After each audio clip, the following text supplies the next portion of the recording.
Hey, chemistry. For this week, we wanted us to go back and do a bit of review on dimensional analysis. And this is something that we did in the beginning of the year when you have to convert between two different measurements or convert between a measurement into a different unit. And so to help you out, we have this template here. And what you're going to think about is when you're given a prompt to convert between two units, you have to think about what's your given unit, write that down. What's your target unit? Where am I going? Think about any relationships you could know about those two units, and you're going to be able to use, of course, this metric conversions with factor sheet. Don't forget about this. This tells me the conversions between two units. So nano is 10 to the ninth nanometer would be 1 meter. That could be grams or it could be liters. I could have 10 to the ninth nanoliter is 1 liter. That M in the second letter, that could change to grams or liter. Or if I had milli, 10 to the third millimeter is 1 meter. Or 10 to the third milligram is 1 gram. So you're going to use these to help figure out what relationships or inequalities do you know, equalities do you know. Then you could write them as conversion factors. And you already kind of see them here as conversion factors right here. These are conversion factors. They're written as fractions. So if you wanted, you could skip this and go straight to here. If not, you could write them setting it up here, and I'll show you how to do that. And then eventually you set up your dimensional analysis by putting in your given unit. You put whatever unit you have on the bottom and what you want on top, have on the bottom, want on top, and end up with what you want in the end. Let's look at this example here, which is a quick one-step problem. If I say convert 500 nanograms to grams, I have given 500 nanograms, target grams, equalities. I mean, I could look here and I see that there's 10 to the ninth nano something to 1 something. So 10 to the ninth nano is 1 something. So 10 to the ninth nanograms would be 1 gram. So 10 to the ninth nanograms would be 1 gram. These two are equal to each other. This is an inequality. 1 gram is equal to 10 to the ninth nanogram. Now I could use this equality and make conversion factors. Either I could have 1 gram over 10 to the ninth nanogram, 10 to the ninth nanogram over 1 gram. That's a 9 if you can't see that. 10 to the ninth nanogram over 1 gram.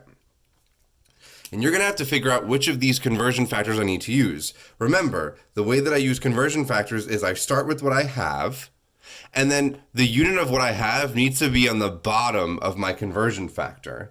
The only conversion factor that has nanograms in the bottom is this one on the left here. 1 gram over 10 to the ninth nanogram. And so I have 500 nanograms times 1 gram over 10 to the ninth nanograms. And notice what I said. To the two top numbers, you multiply. For the bottom number, you divide.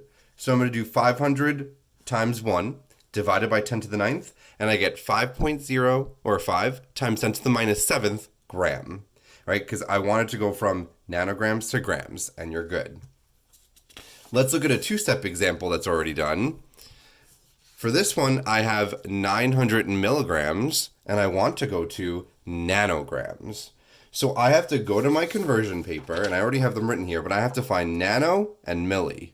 So I find nano and milli, and I could write these factors. Both of them are here.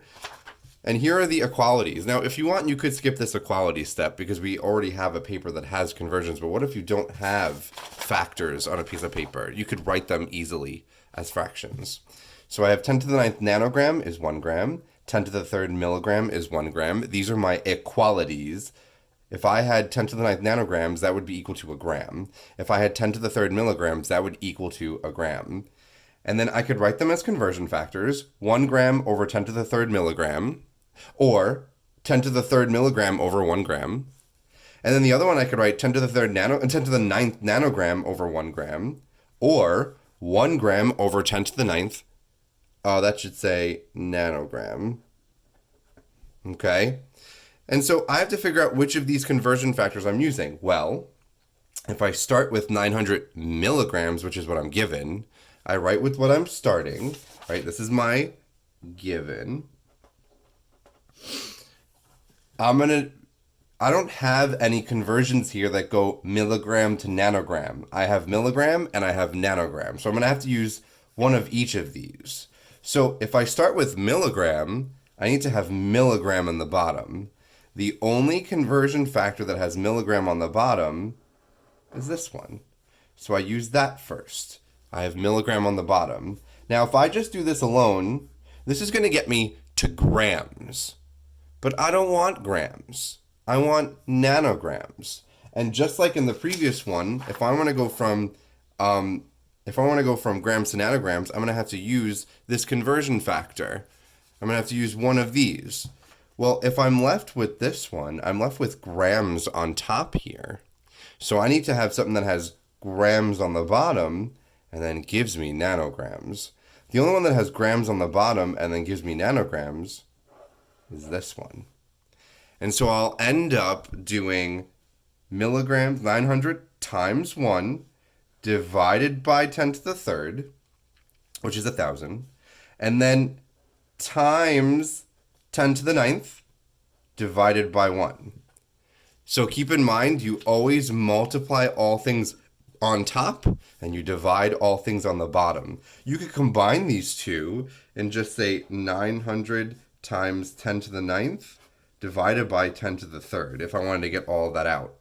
So you could plug that into a calculator, times 10 to the ninth divided by 10 to the third, and you get 9.0 times 10 to the eighth nanogram. Okay? Now let me walk you through an example, handwritten. Okay? So it says convert 33 milliliters to liters. Well, my given is 33 milliliters, and my target is liters. This is L for liters. My equalities that I know, if I look on the paper, I have milli, and milli is 10 to the third, right? So I have 10 to the third milli something, so it would be millimeter, milligram, milliliter, to 1 gram, 1 liter, 1 meter. So I could write that. I have 10 to the third milliliter is equal to 1 liter. That's the same thing as saying 10 to the third milligram is 1 gram. 10 to the third millimeter is 1 meter. All of these are the same metric conversion, except I have a different unit that I'm talking about. This is a liter, this is gram, this is meter. And then if I wanted to write my conversion factors, I could write these two as fractions, flip of each other. So I could say 10 to the third milliliters over 1 liter, or 1 liter over 10 to the third milliliters. And I have to figure out which one I want to use. Well, I start with 33 milliliters. If I start with 33 milliliters, I have to think, okay, if I start with 33 milliliters, I need to have a conversion factor that cancels out this milliliters and leaves me with liters. So if I have given milliliters on top, I need to have milliliters on the bottom, and I want liters in the end. And so now I have to figure out which of these conversion factors has liters on top and milliliters on the bottom. And it's this one, 1 liter, 10 to the third milliliter.